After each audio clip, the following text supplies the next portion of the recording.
We need in every community a group of angelic troublemakers.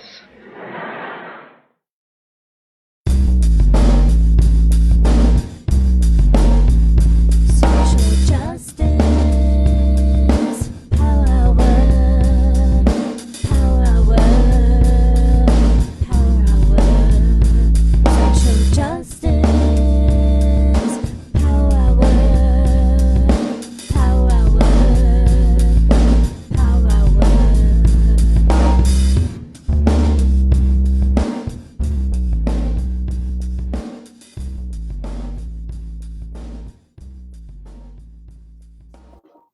Good evening to our friends on the East Coast. Good afternoon to our friends on the West, and good in-between time to our friends in in-between spaces. Welcome, welcome, welcome, welcome to the Social Justice Power Hour. Welcome to the virtual headquarters of the Bayard-Rustin Center for Social Justice. My name is Robert Seda-Schreiber. I am the chief activist here at the center, and your host for this evening, as I have been for the past 300 some odd episodes, many of them very odd indeed. We have done this live. This Social Justice Power Hour, folks, live every weeknight since the pandemic started. And we are thrilled to be with you yet again in virtual community, especially tonight. Tonight we have an extraordinary show. An old friend of the show, Brian J. Jones, is coming out and coming at us tonight to talk about Dr. Seuss, Theodore Geisel, all the current controversies and conversations and all sorts of stuff that it is circling around Dr. Seuss. I knew that there was no one better to discuss it, so I'm thrilled to have this conversation tonight. But before we do that, I know that Brian has a lot of, he's bringing a lot of boys to the yard. He's has a lot of friends and fam and readers who are here with us, and some of you perhaps for the first time. So as I mentioned, we are here 7 p.m. Eastern, 4 p.m. Pacific, every single weeknight coming at you live. So I want to tell you about some things that are coming up on the show, because I want you to come back.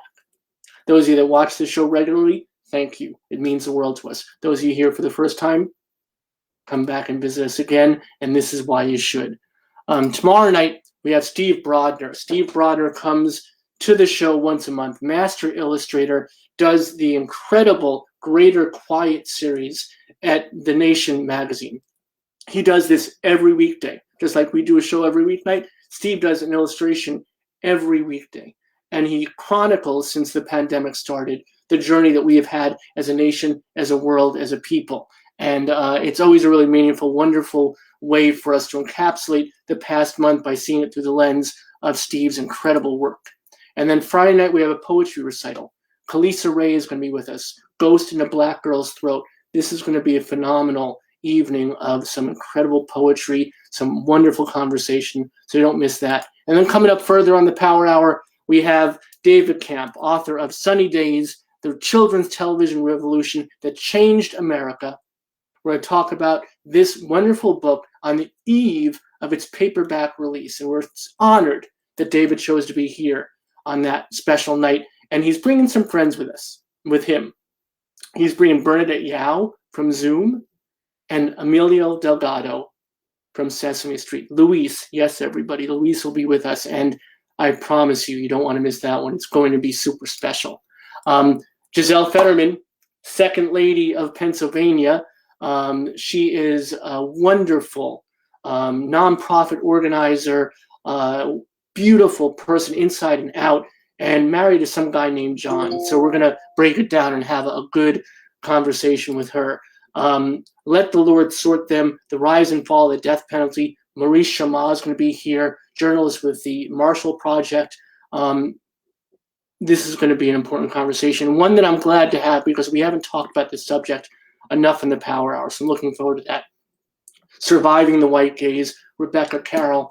This book is a beautiful, powerful, and painful thing, and I cannot wait to chop it up with Rebecca. Honored about that. Adam Gopnik, old friend, I think one of the great thinkers currently assessing culture and politics in our nation, and I can't wait to talk to him again. Changing the Game is this extraordinary documentary about transgender athletes in sports Shane Diamond is one of the folks behind it. He's going to be with us the night before it premieres on Hulu. So great celebration of this important film. And then finally, punch me up to the gods. This book is going to blow up, my friends, and we're thrilled to have Brian Broom here with us. To start off Pride Month, he'll be here the first day of Pride, so we're looking forward to having Brian with us. And speaking of Pride, do not miss Virtual Pride 21. Those of you that were with us last year, we had over 10,000 in virtual community, marching in solidarity, dancing in celebration, so don't miss this one. We know we have Billy Porter coming at you. We know we have Lieutenant Governor Fetterman coming at you. We know we have Representative Malcolm Kenyatta coming at you. We know we have Wesley Stace. We know we have so many other folks.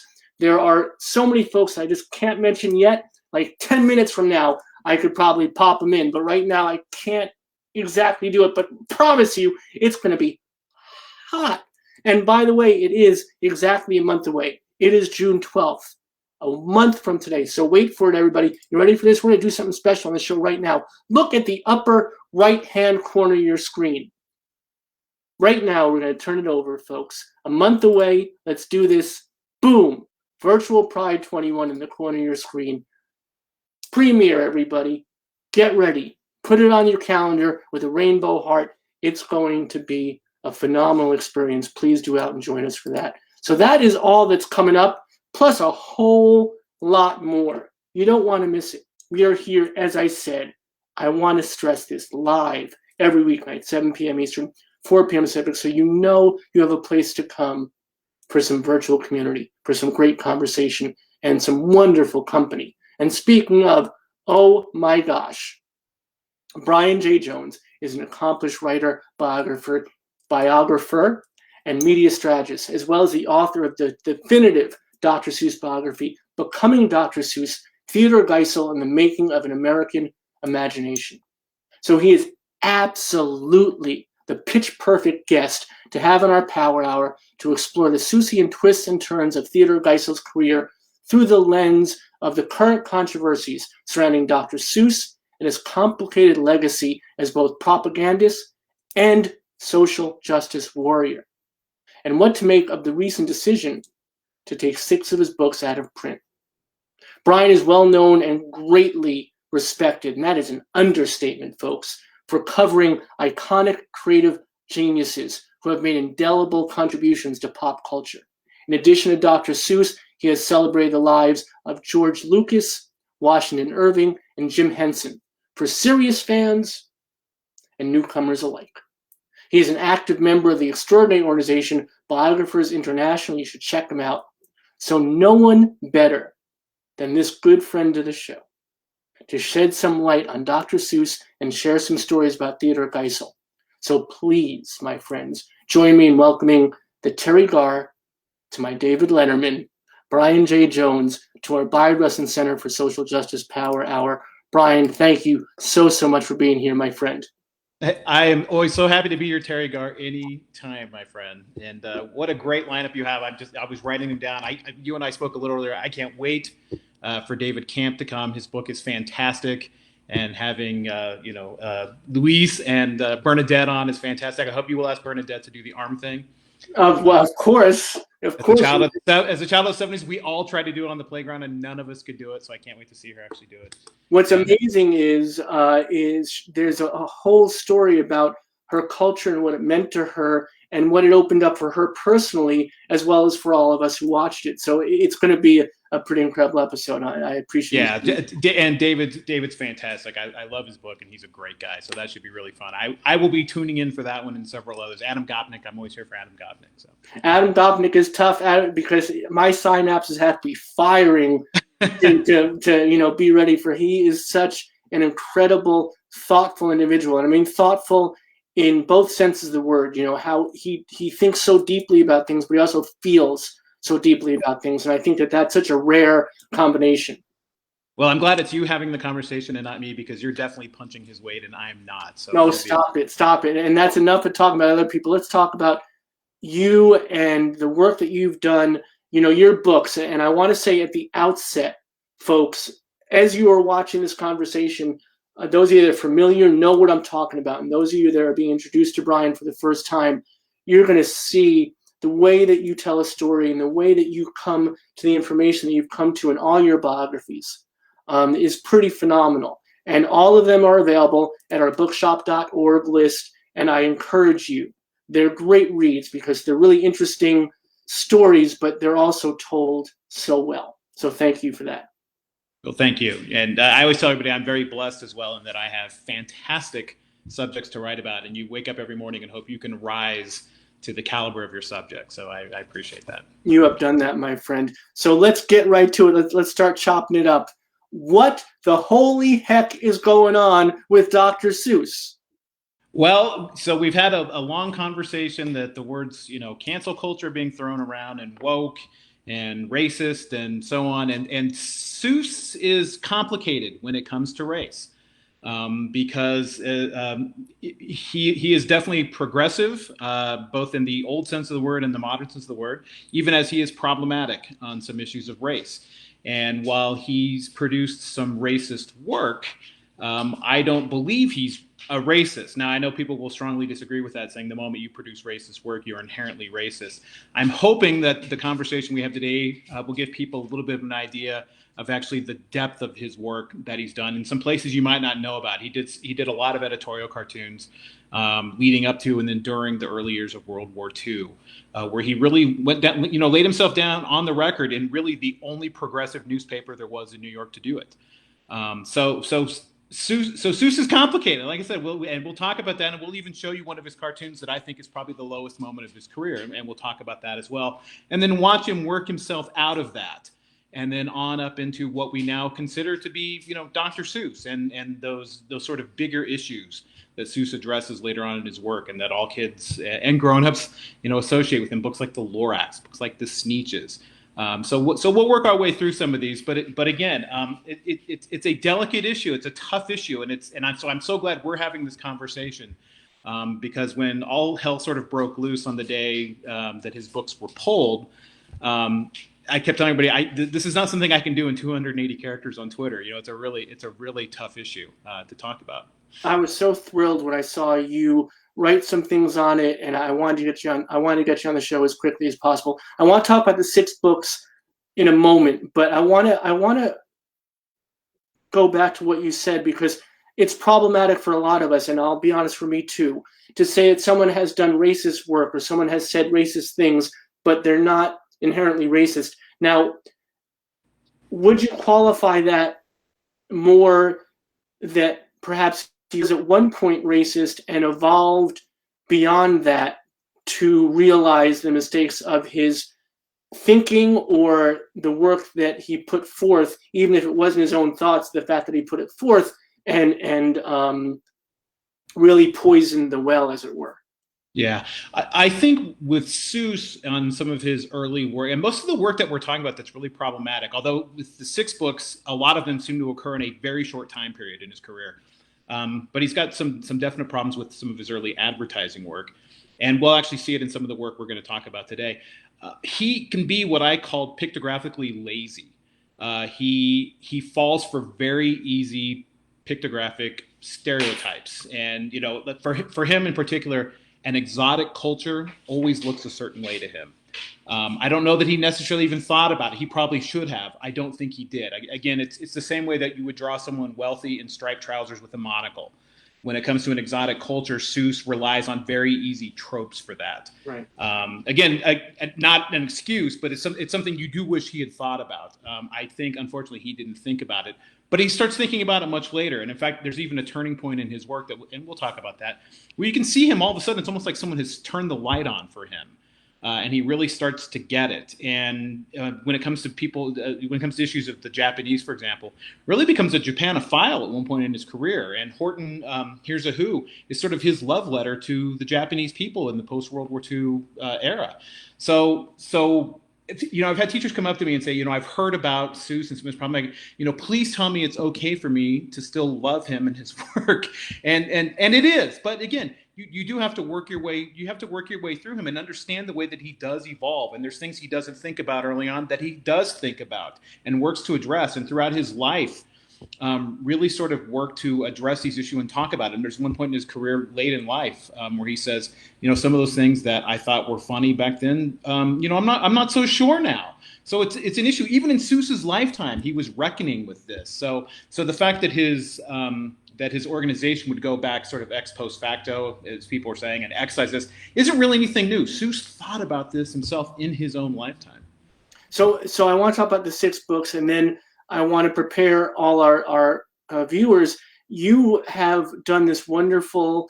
You've put together almost 24 of his work, so we can look at the work whilst we discuss his character, his evolution, as an artist, as a thinker, as a person. But before we get to that, do you agree with this idea of pulling the 6 books? Was that a necessary and important thing for the foundation to do? I think it is important for the foundation to do. I personally struggle with some of this at times because I always think it's valuable to have the conversation about even some of the problematic work. For example, If I Ran the Zoo is one of the books that was pulled. Pulled for good reason. Again, it's Seuss relying on very easy stereotypes in some of his art.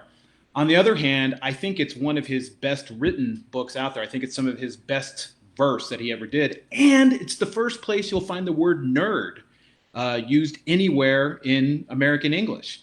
And that's where our word nerd comes from. So, I mean, that book has cultural importance for a completely different reason. A book like McGilligan's Pool, for example, which, again, has him relying on some of the easy stereotypes. In this particular case, I think it's Eskimos. He draws fish with sort of the parka around their head, and it's him relying on the easy stereotype. That's one of his few books that the entire book is in very glorious full color paint. It's watercolor painting. It's the only Seuss book we have that's full color like that. So again, it's another one that sort of fills a spot that none of his other books do. Having said that, this is curation, not cancellation. I think they're being very responsible with doing this. It's not on brand for them. I get it. And as I keep telling people, if I give you a list of the 6, you probably won't recognize most of them on there. Even when I started writing about Seuss years ago, I couldn't have pulled any of these except one. I could have pulled Mulberry Street, and I think that I saw it on Mulberry Street, which was his first book.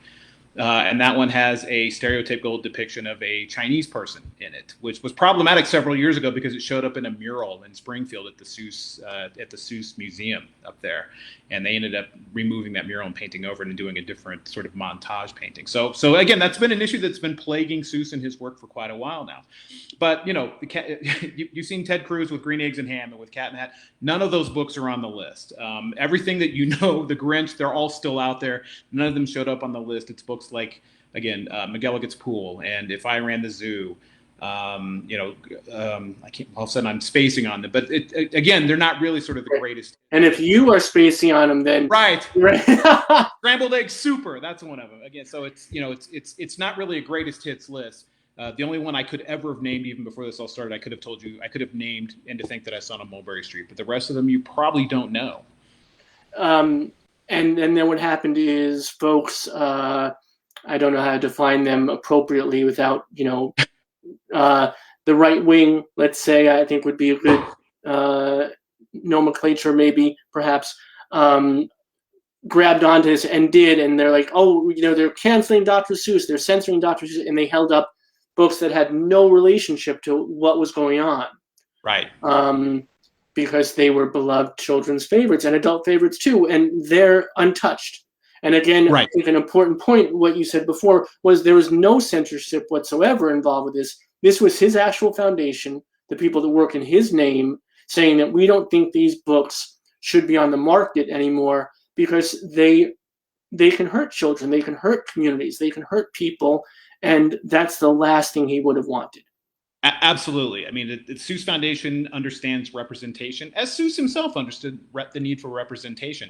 I think that's part of the reason, one of the reasons Seuss's books still resonate with folks is his books, because they're actually Seussian characters and not necessarily people, they sort of represent everybody. Now, there were issues in Seuss's lifetime. Somebody said, well, what about the women? And Seuss's response was, "If you can tell me what sex some of these characters are, I'll leave you and I'll put you in my will." I think it's what he said to Alison Lurie at the New York Review of Books. But I think it was smart of him. Most of his books aren't filled with people. It lets his drawings be more universal because of that. Which again is why I say he gets pictographically lazy later on, because he isn't operating in the real world in his work. It's when he does rely on those easy real world stereotypes that he tends to get into trouble. So is there an opportunity for someone to write a scholarly book, including these 6 books in there, and write about the good aspects of them? Because there are many, as you said, some of his best artwork is, that watercolor fully painted that unfortunately will be lost. And the wordplay, and the fact that the word nerd appears for the first time. All these things are important things. Is there a way to perhaps print all of this and put it in context, so it's still there, not for kids, right? Not to end up in a kindergarten class or an elementary school where it could be incredibly hurtful for very good reason, but for folks to have access to it still and understand what it meant, what it means, and everything in between. Yeah, and in fact, I'll give a shout out to another Seuss scholar, a gentleman named Phil Nell, who's at Kansas State University, who's written several books about Dr. Seuss, and had a book out a couple of years ago where he examined The Cat in the Hat as whether there was a racist undertone in Cat in the Hat. So Phil Nell is already doing a lot of good work in that regard and examining Seuss and race, and I think that will continue now. I think I've sort of cleared the underbrush on the biography side of it. Now we need the scholars to come in to really look at that work. And again, if you can't buy the book on Amazon anymore, it'll be in the Seuss archives at UCSD. It'll be gettable. I think there's probably millions of copies of those books still circulating anyway, regardless. So the books aren't gone. They're just not, they're not being taken away from you. If they're out there and you find them, you're still welcome to read. There's a lot of libraries that are still working on how do they want to handle this? Do they want to go ahead and leave the books in their library or not? Some of them do, some of them have not. So it's something that, at the Seuss headquarters, their view was, we're taking this out of print. We're even going to mulch the stuff we have left sitting here. But they didn't recall the books. They didn't tell libraries to please send it back. So libraries are left to determine what they want to do with this. But I really, I think, and I hope that the more hardcore Seuss scholars will examine this, and there's certainly plenty of room for that, especially now that we've sort of identified the 6 on top of it. And I think that one of the issues also is there are so many books out there, adult literature that have, for lack of a better term, disclaimers or introductions where they say, hey, this was the language of the times. And please bear with the difficulty of it because this is a great piece of literature, or there's this import to it. But I think that the level that this is children's literature, and and there's no way to put that into the context when you're just reading it. That was really the major platform for doing this, right? Yes, and it is different even because it is children's literature. It's different to have the N-word in Huckleberry Finn because the readers of that tend to be a little older, and you can have that contextual explanation. For some of these problematic Seuss books, you've got 4-year-olds picking this up who don't understand the context of it. Now, hopefully, some of them have a parent there who's explaining this to them, but they all don't, and some won't. So I do think it's important. You do have to think about it differently because it is a children's book. It's sort of like the issue we ran into with the Muppet Show, for example. When we had all the Muppet Show drop on Disney, there are I think 15 of them that they put that disclaimer on. They didn't pull the episode entirely, but they contextualized it by saying there's going to be some things here in this episode of the Muppet Show that were wrong at the time, and we're telling you that now. So when you see them in here, you'll understand the context of this. A little harder to do with a kid's book than it is the Muppet Show or with Huckleberry Finn. And I think also, if I may, just to add to what you said about kids being able to put in context and having someone put in context for them, mayhaps, and they maybe don't have someone like that. I also think that, to me, the bigger issue is representation, is seeing what they will recognize as themselves lampooned or made ugly, and then be ashamed of their own identity or how they fit into community, right? Right, and if you look at the art in the six, there is no question which pages are problematic in there. No question at all. So it's not one of those things where people are scratching their heads going, gee, what's problematic in here? Boy, you look at those six and you know right away why they were pulled. It's the right decision by DSE, Dr. Seuss Enterprises. So I have one last question about the books, and then I want to get to all the work you put together, because it is really a phenomenal presentation. And we're very lucky that you did it for us, and we appreciate it so much. It's like a masterclass. But my Ted Geisel talk. There you go, just for us. These books, when the controversy erupted, that was all fabricated, for other purposes. Two-part question: how crazy did it make you to see these moronic folks, because that's what they were and that's what they are, talking about these books that had nothing to do with the books that were being pulled? And then how even more infuriating was it, especially for you, because for me, I was like incensed that very rarely were they called on it. Very rarely did someone say, no, it has nothing to do with that book, has nothing to do with the Sneetches or with the Grinch. Let that go. These are the books. And then what I think was more important was show the freaking images. Say, this is why they pulled it. Do you think this should be in a kid's book? Do you think kids should look at this? Do you want your children to look at this? And that was the part that was really difficult for me, was that no one was calling these folks on it. No one was saying, show the images, show why this was so hurtful and harmful.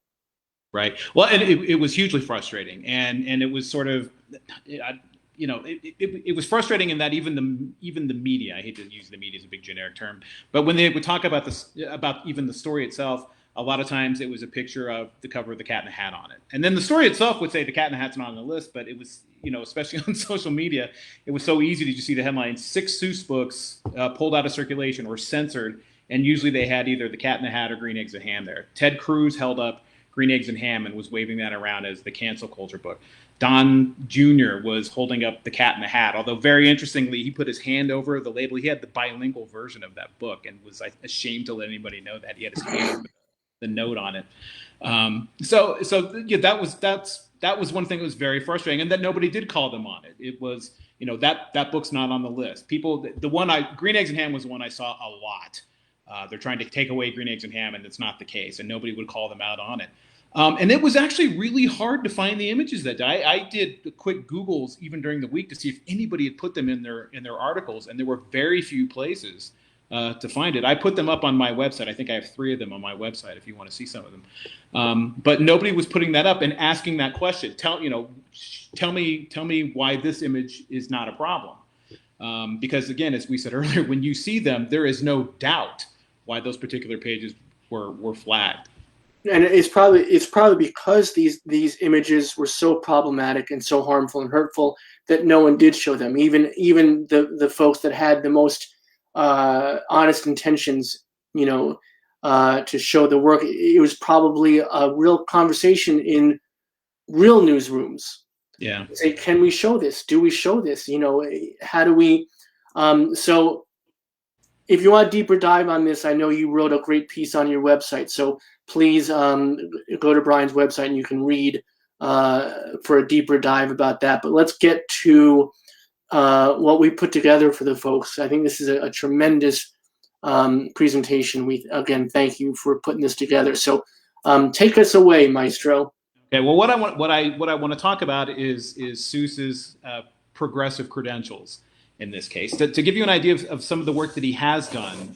When he is in the right column, for example, back in the early 1940s.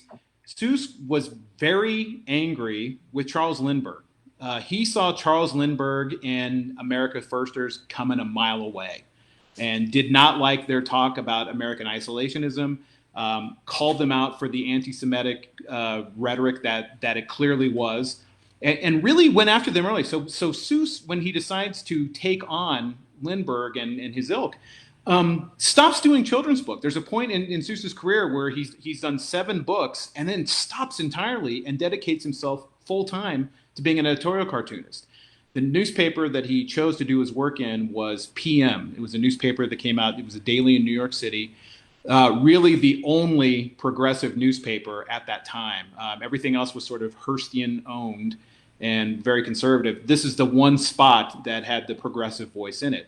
And the paper was managed by an editor named Ralph Ingersoll. And Seuss was a big fan of Ingersoll. Ingersoll's credo was sort of we don't like people who push other people around. And that really resonated with Seuss. He really responded to that because he'd been bullied as a child.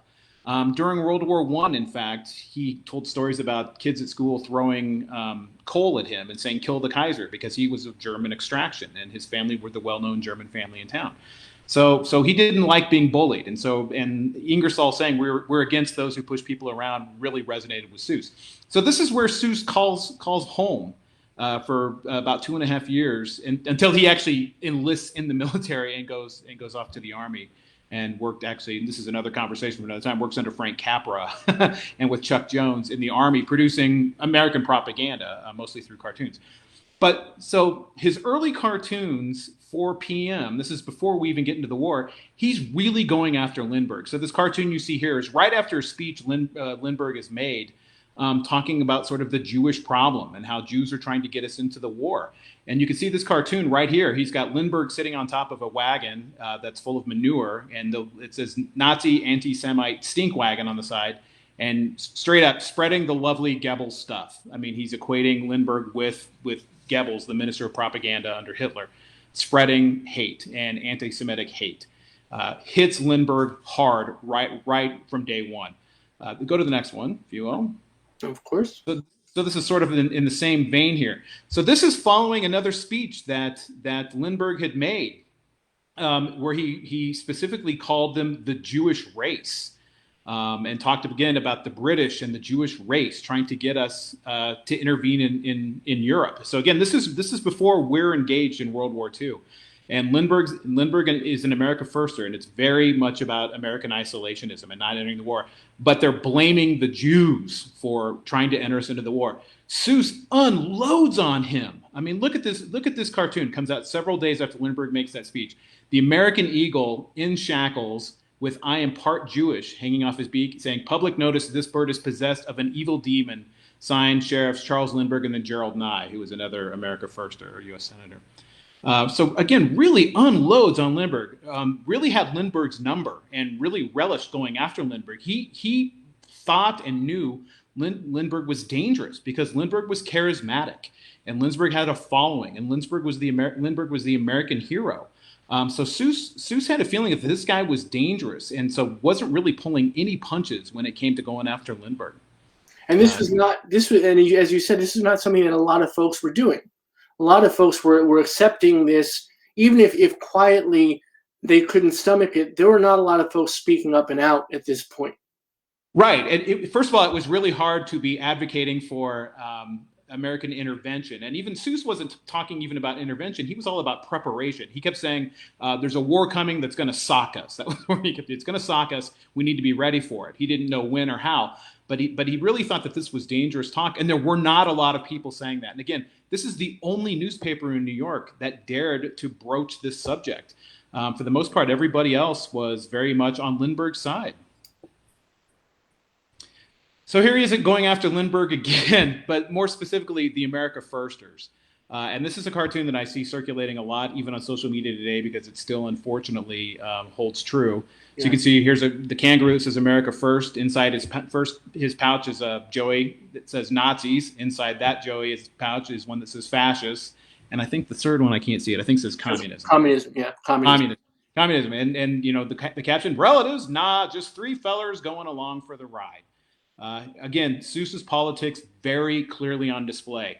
His name is signed to this. I mean, this is Dr. Seuss on the record as a proud progressive. Again, unafraid to say this at a time when very few people were saying this publicly. So here's another cartoon taking on the America Firsters, all set to answer the bell. You can see he's got Uncle Sam in the corner with his gloves on, but he's got the shackles around his legs saying, this is America First. Best of luck, Sam, from America First, with the dead cat on him, the iron weighting him down.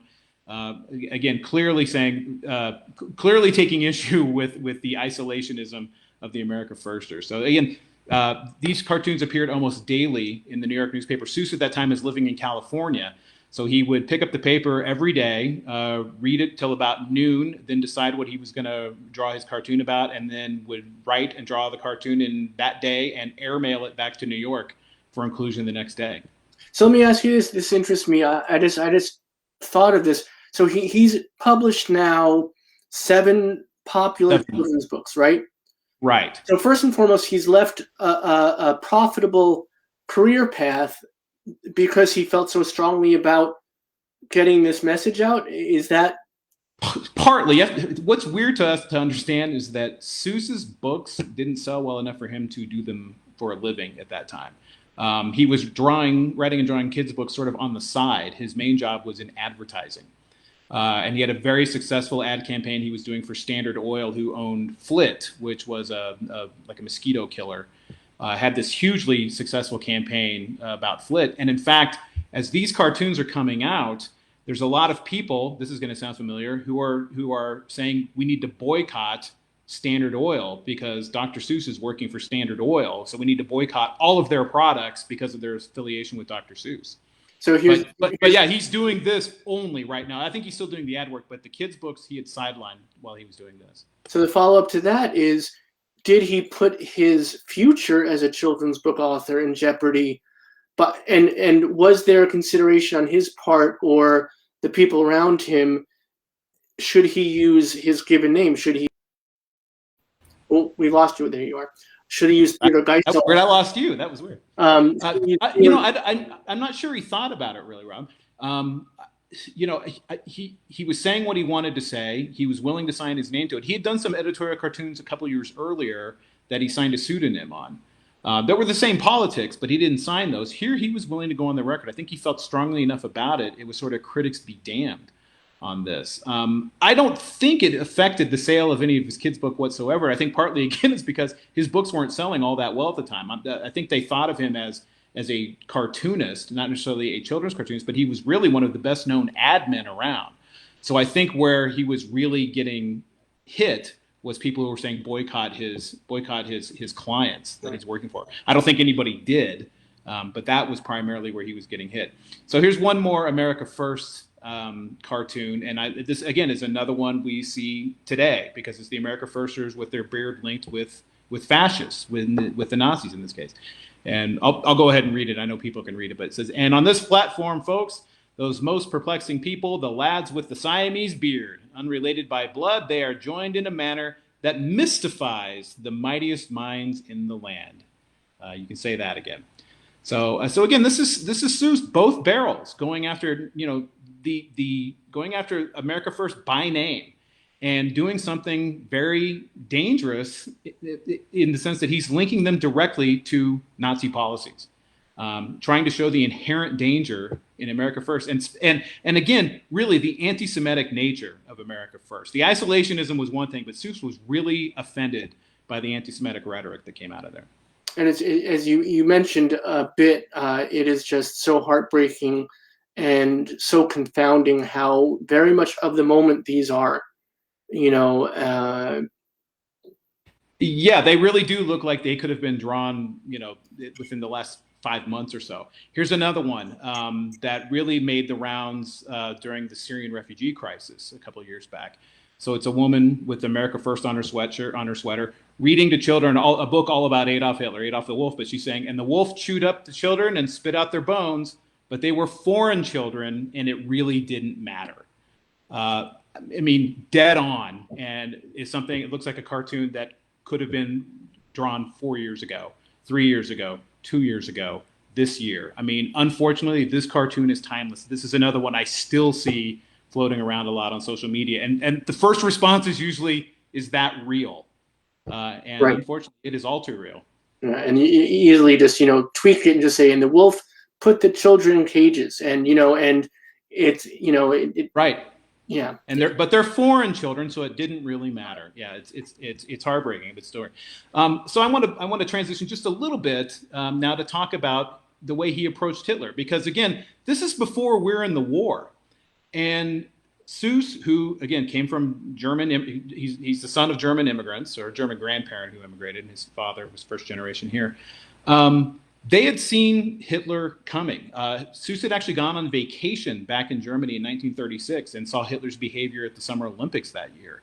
Had seen German propaganda and was fluent enough in German to read and understand and hear Hitler in his native tongue, and was really alarmed by the rhetoric that came out of Hitler. So here's just an early cartoon with Hitler, the tiller of the soil, and he's got a human being he's using to till the soil with it.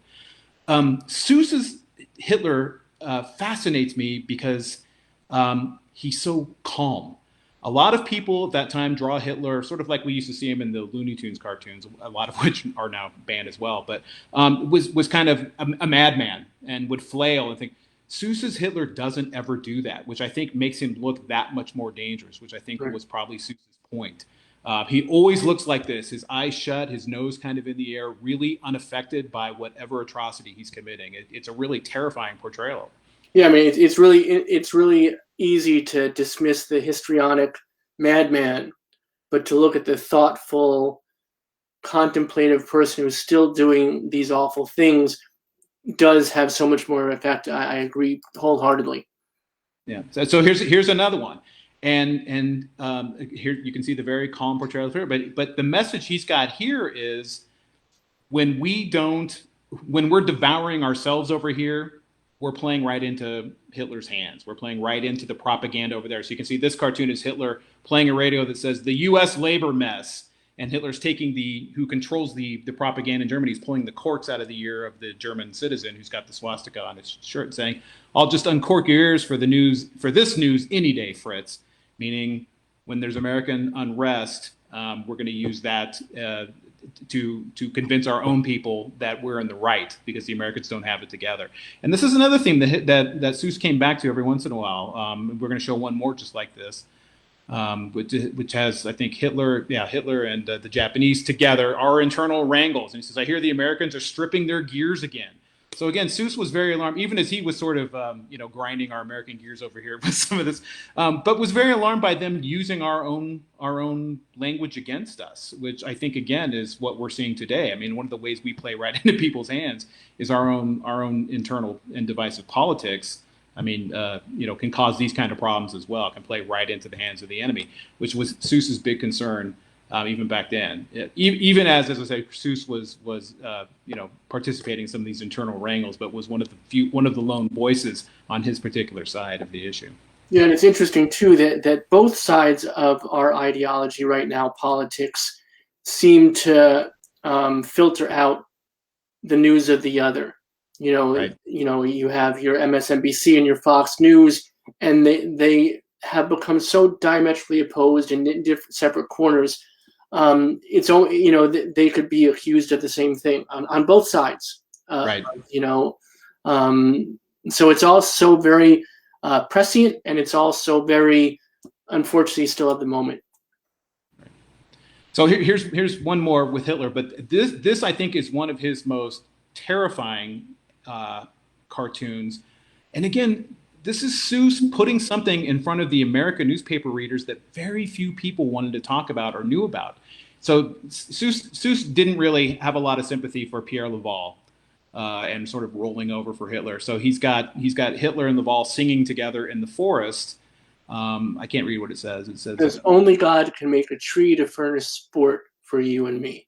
Right. So basically they've got their arms around, they're singing together, but look at the trees around him. It's got the bodies of dead Jews hanged in the trees around him. You did not see this in 1940, 1941, 1942 even. You just didn't see this in a newspaper. I mean, Seuss is calling this out.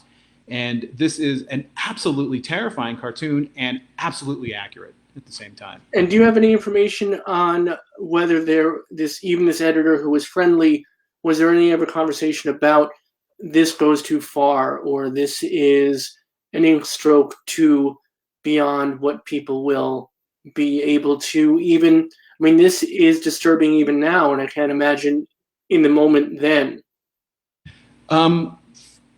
No, there wasn't any mail about this one that I saw in there. Partly it might have been because their readers, their audience probably agreed with it. The one time Seuss got hit hard, I don't have this cartoon ready to go, but he had done a series about war monuments, and for the most part they were satirical. And it was about we have a monument to Wally the Weeper, who sits on his patio and cries about the war and doesn't do anything about it. So he was kind of going after these satirical characters. But one day he actually went after a real person who was a pacifist, was one of the founders of the NAACP. I can't remember exactly who it was right now. But Seuss went after him and had a memorial to him because he had preached that the Japanese, even though they're the enemy, should remain our brothers. Their fellow men, and Seuss was having none of that, and put up a war made fun of that, saying we're at war, and kind of made fun of that. He got hit hard by that. That was the sort of cartoon that really cost him. Now it didn't cost him his job, and I don't know that Ingersoll. I don't know specifically what Ingersoll said to him. I think maybe Ingersoll did say "cool your jets" because the War Monument series stopped almost immediately after that cartoon. So this is an important one, and I want to talk a little bit about this because this, I think, is Seuss's lowest moment in his career. This is Seuss's cartoon from I have the date on this in front. February 13th, 1942. This is his 5th column cartoon. And you can see here, so you have to understand, Seuss lived in California. He lives in San Diego. And the buzz out there was the Japanese submarines are going to pop up out of the water off of our coast, and they're going to bomb the California coast. John DeWitt, who was an advisor to FDR, actually was proposing a formal policy about putting the Japanese in camps and incarcerating them. At the time Seuss is drawing this, that hasn't become official policy yet. But this is very much the American propaganda of the time, which is we need to beware of the Japanese. So you can see this cartoon, it says honorable 5th column, and they're handing out bricks and explosives to the Japanese Americans who are lined up all the way down the coast. You can see in this picture here. And the guy watching in the telescope, it says waiting for the message from home. It's an absolutely terrible cartoon on every level. I mean, from the way he draws the Japanese Americans to just the message that you can't trust your fellow American. Just an absolutely reprehensible cartoon, coming only 2 months after the bombing of Pearl Harbor, at a time at which nobody questioned the loyalty and the patriotism of their Japanese neighbors at that time. But by now, you've got the American propaganda machine is churning around saying, we really need to be careful with this. They had actually moved the Rose Bowl that year from California to North Carolina. They were so concerned about it. So Seuss is not an outlier on this one. Seuss is mainstream with this cartoon. This is American policy at the time. But this is probably the lowest moment, I think, in his career. And Seuss, I think, realizes this much later because, again, a book like Horton Hears a Who, he went to Japan and toured Japan, and that book is dedicated to his tour guide and his translator on that trip. And that book is often read as Seuss's apology to the Japanese people, which is, we hear you and we get you and we want to bring you into modern society and we're on your side. So that's the high point of Seuss's relationship with the Japanese. This is definitely the lowest, and it's not just his relationship with the Japanese. This is Japanese Americans here. So you will probably see this cartoon quite a bit. You need to understand the context of it, but that doesn't make this cartoon any less horrifying. And again, in the biography, I point to this clearly as the low moment in his entire career. Now, so I put this one in because this one, I don't want to call it fun, but it is interesting because you actually see the term social justice in here. But Social Justice was the name of the magazine that Father Coughlin put out. And it was anything but what we now consider social justice. It was incredibly anti-Semitic. And again, this is Seuss going after Father Coughlin, anti-Semitism, Adolf Hitler, all in one cartoon. It's got Hitler reading social justice, and he's on the phone with Father Coughlin. He's saying, not bad, but when are you planning on printing it in German? And not necessarily that funny, but he's really unloading on all. And again, look at this Hitler, head tilted back, eyes shut, very coolly on the telephone to Father Coughlin. So again, this is Seuss really calling that out. Now there's a moment, and I want to talk about, before we talk about this cartoon, leave this cartoon up. So we just saw Seuss at his low point. So that was in February of 1942. In March of 1942, there's an article in the Saturday Evening Post called "The Case Against the Jews" by a writer named Milton Mayer, and it was a terrible anti-Semitic screed, all about, again, the typical argument about it's the Jews who want to get us into the war. Robert Ingersoll, Seuss's friend and the editor of PM newspaper, went after Milton Mayer and tore him apart, eviscerated him on the front page of PM newspaper for not just in the front page, 3 or 4 pages then inside. It was a really thoughtful piece, one of his most widely reprinted pieces. Seuss really admired it. And it's a turning point in his cartoons. I think when Seuss read that, he really got it, because Ingersoll's column isn't just about anti-Semitism. He actually says, this isn't just about anti-Semitism. This is about racism, and all races matter. It's the first time somebody said the equivalent of Black Lives Matter in 1942. Really landed with Seuss at that point. And you will not see him go after the Japanese Americans ever again in the pages of PM. And you also have to pay attention to the way Seuss draws the Japanese anyway. It was very easy for cartoonists at this time to portray the Japanese as animals. A lot of people portrayed them as sort of big teeth chimps and monkeys. Seuss never does that. He never dehumanizes them, even if he was making fun of them. And even as he's, portraying the head of the Japanese emperor, it's not a stereotype at that point, or at least not a horrible, animal stereotype. So Seuss sort of has a change of heart and starts doing a lot of not just anti-Semitic cartoons as this one does, but really takes on the issues of race. So you can see this is in the days immediately after that piece that Ingersoll wrote, where he's got, again, I think it's it says U.S. Nazis leading Uncle Sam by the hand, trying to get him to put his hand on this log where it says anti-Semitism is going to cut his hand off. And he's saying, "Come on, Sam, try the German manicure."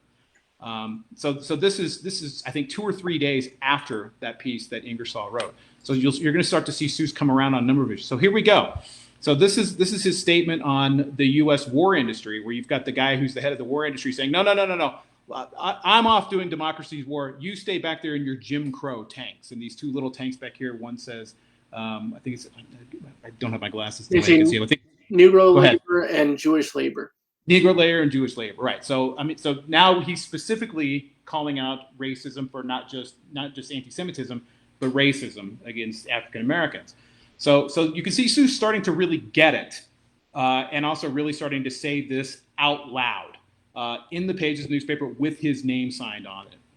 And was there something that brought his lens into focus, into bringing in the plight of the Black American with the Jewish American? Was there something that allowed him to focus on that, or was it just part of his evolution as a whole? I think it was a little of both. I mean, I think it was part of his evolution as a whole, and he had been reading the stories, particularly about war profiteers who were getting government contracts to produce weapons and things, and were intentionally not hiring Black businesses to do that. That to him was unjust and unfair, and that, again, Seuss never liked people who pushed other people around, and so I think he probably was always upset by that, but finally he's saying it on the record. Now this cartoon here I love because Seuss had made his name selling Flit Bug Killer, and I think he's poking a little bit of fun at himself here with Uncle Sam putting the bug killer that says in somebody's ear, spraying it, and the guy saying, "Goodness, was that in my ear?" And this over here, I think, says, what's that say there? It says racial prejudice bug. Racial prejudice bug. Yeah, what this country needs is a good mental insecticide. Understand Seuss was the best insecticide salesman in the nation at that time, so I think he's making fun of himself a little bit. But here he is, a general statement on racism, and this is the Americans getting it squirted out of their ears. Pay attention, folks. You didn't even know this was in there, and we're knocking this out of your head. And this could go right next to one of Steve Brodner's pieces in The Nation. I mean, this piece is so of the moment. This should be on a T-shirt. This should be everywhere. This is a really strong piece. Definitely. And here's another one. The guy who makes a mock of democracy, and he's standing there waving the flag, talking about pledging allegiance to the United States, and everybody has rights except, of course, for the little people that I'm keeping down in my attic. And it says U.S. racial prejudice on his jacket here, and you can see the people trying to get out of the basement there. And so again, this is Seuss's progressive politics very clearly on display for everyone to see. Again, his name is signed to this. This is one of my very favorite cartoons of his. Robert, I'm going to have you read it because again, I can't read it. It's a really great cartoon. Listen, Maestro, if you want to get real harmony, use the black keys as well as the white. Go. You can't do it any better than that, I don't think. And again, it says I think it says war, black labor on the piano. War industry is what it says. So again, this gets back primarily to Seuss's real annoyance of how they weren't hiring black businesses to participate in the war industry, and Seuss is specifically calling that out. But I love the metaphor he's got here. I think this is actually a really powerful cartoon. Use the black keys as well as the white for better harmony. I don't think you can do any better than that. So right around that time, Seuss then enlists in the army and serves for more than a year working for Frank Capra in the Army Signal Corps. He often said, "I got us into this war, so I figured I might as well enlist." Again, with his attitude about American preparation, he said everybody was blaming him for getting us into the war. And Seuss was usually very careful throughout his career not to write what he called message books. But there are a few times when he explicitly sets out to give us a message in his books. And one of them is Yertle the Turtle. And Yertle the Turtle is Seuss's commentary on Adolf Hitler. He actually joked that he was going to give Yertle a Hitler mustache, but said it would be, as he put it, gilding the lily a bit much. So Yertle the Turtle is his Hitler allegory, his Nazi allegory, his fascism allegory. It's about the turtle who wants to sit on top of everybody else so he can see farther than anybody else. If I could sit high, how much greater I'd be. What a king. I'd be ruler of all I could see. That's the objective of Yertle the Turtle. And he ends up on this gigantic stack of turtles. And what finally brings him down? Do you remember, Robert?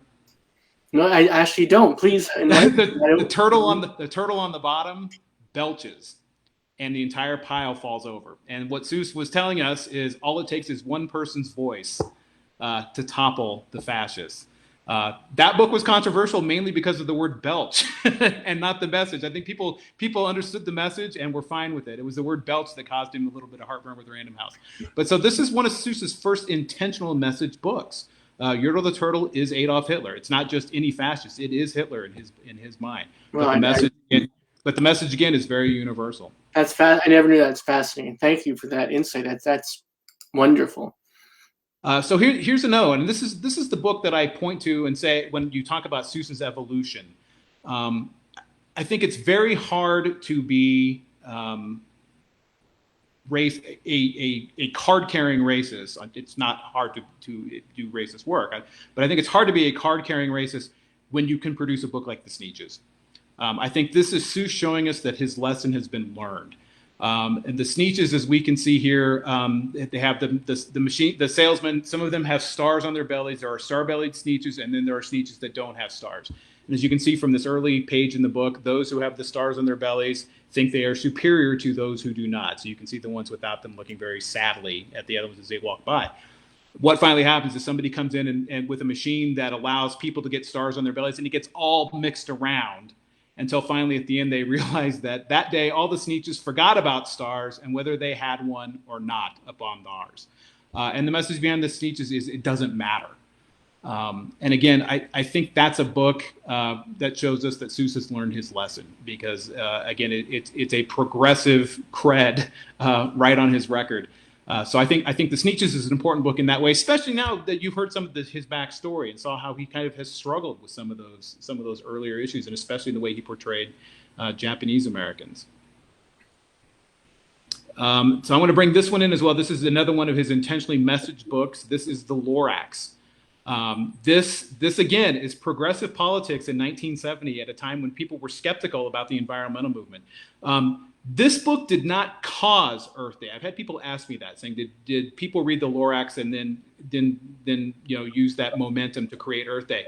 It did not. But what's interesting is it came out almost at the same time as Earth Day. There was clearly something in the zeitgeist at that time. Seuss actually says that this is one of the few books he wrote because he got angry.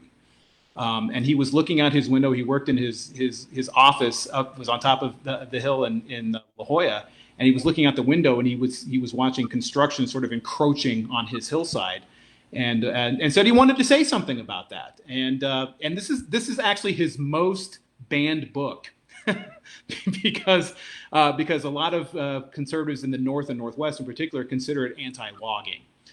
So it got pulled. So you want to talk about canceled? Seuss has been canceled by a lot of places in the Pacific Northwest because of what they thought of his position on logging.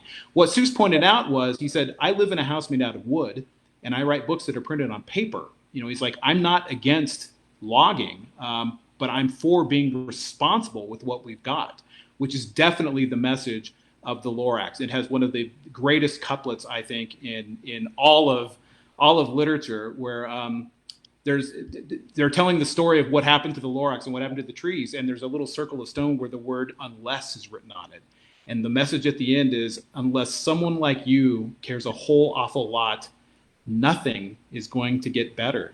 It's not. I have that in my office. I mean, in this particular case, it was about the trees and the Lorax speaking for the trees, but what a fantastic message, I think, for all of us to embrace. Very last one I'll talk about here, because I know we're also running out of time. It's okay. But this is also the last one I have. This is Seuss's second to last book. His last book is Oh, the Places You'll Go, but this is his second to last book, which is the Butter Battle book. And again, this is Seuss being intentionally messagey in this book. And what he's being intentionally messagey about is mutually assured destruction. I mean, how terrifying is that a topic for a children's book? But it's told in a typical Seussian fashion. It's about two different groups of people, one who butter their bread on one side and one who butter their bread on the other. Which is right, we don't really know, and Seuss never says, but that's their foundation of their disagreement. And there's a wall between their two countries, and they keep building larger and weirder and funkier weapons, like you can see here, and pointing them at each other, never using them, but they keep building larger and larger and larger weapons. And finally, at the very end of the book, it ends with the grandfather is telling his grandchild this story. And the grandchild says, so what happens? And the grandfather says, we shall see. We shall see. And the book ends there on the scariest cliffhanger in children's literature, in my opinion. That book came out when I was in high school, and it terrified me. So there's Seuss again being intentionally messagey, a very sort of what we might call a progressive, pro-peace message at a time when we're in the middle of the Cold War. And Seuss is saying, this is really scary, and really wanted to have that conversation with kids, which is what's really important about Seuss. Wanted to look them right in the eye and say, this is scary, and this is something we should talk about, and talk about it with a grown-up if you want. But so that's Seuss. So I think that gets to our point again about removing those 6 books, because Seuss's message was always, let's have this conversation, and let's be honest with each other, let's be frank with each other, and some things are going to be scary. I think if you get to a point where those messages no longer resonate, that the representation is the issue, I don't think he would have a problem removing them, because that's inconsistent with what he's done his entire career. Well, I thank you so much. This conversation has been so enlightening. I've learned a great deal, and I really appreciate that knowledge and that insight and what you bring to the table and what you bring to the Power Hour. It really is very special, and we really appreciate the work you do. Well, I appreciate you having me on this. As I said, this is a tough issue. When this all broke loose, my phone lit up the entire day. Fox News wanted to have me come on TV. I wasn't going to talk with anybody about this that day. So it's nice to finally have a conversation about this where we have the time to sort of talk about it. Because again, as I think we've seen, Seuss and race is a complex issue. But I think you also maybe you've seen that his progressive bona fides I don't think are in question, but it does get to the issue of there are moments that we can see that he failed, and failed us, I think, as readers and as fans, and evolved from that, and learned from that, and continue to evolve and progress, and we see that in his work and on into his later work. And that's all we can ask. Thank you so much, my friend. If you folks at home watching have enjoyed this, which I know you have, we've had Brian on twice before. Once talking about Jim Henson and his social justice work and what his career allowed him to do for other folks. And we had you do a wonderful segment on the top 10 social justice Muppet moments, which is one of my favorite shows just because it's so fun, but it's also so meaningful. So now we just have to have you on to talk about Washington Irving, and we have to have you on to talk about George Lucas. So we have at least two more dates. George Lucas is definitely a social justice warrior, and a proud one. Thank you, my friend, and good luck. This weekend is the Bio International conference, so good luck with that, and thanks for all the important work that you guys do over there too. Thank you, and I will send your regards to all of them over there as well. You've got Please a lot do. of You guys are doing great work. Thank you. Be well, my friend. Thank you, everyone. All right, take care. So that is Brian J. Jones, and now that he's off screen, I will tell you again, go buy all his books. They're fantastic. They're wonderful. And all those stories you heard tonight, all that great insight, it's all in those books. Washington Irving, George Lucas, Jim Henson, Dr. Seuss, Theodore Geisel. What a great foursome. So please go to the bookshop.org list that Chris, our dedicated volunteer, and thank you, Chris, for being with us every night and giving us these links to follow folks, to find out more about our guests, and to buy the great books by the authors that are with us. And thank all y'all for being with us tonight. It means the world that you join us at the Power Hour to gather in this virtual community. It is so special. And we are so appreciative of your time, your energy, and your spirit. So please do come back, y'all. 7 p.m. Eastern, 4 p.m. Pacific. We will be here for you. Please be here with us. Until soon, much love and respect. Please be good to each other. Be good to your families, chosen or otherwise. And please, most especially, be good to yourselves. You need it, and we need you here with us. We need in every community a group of angelic troublemakers.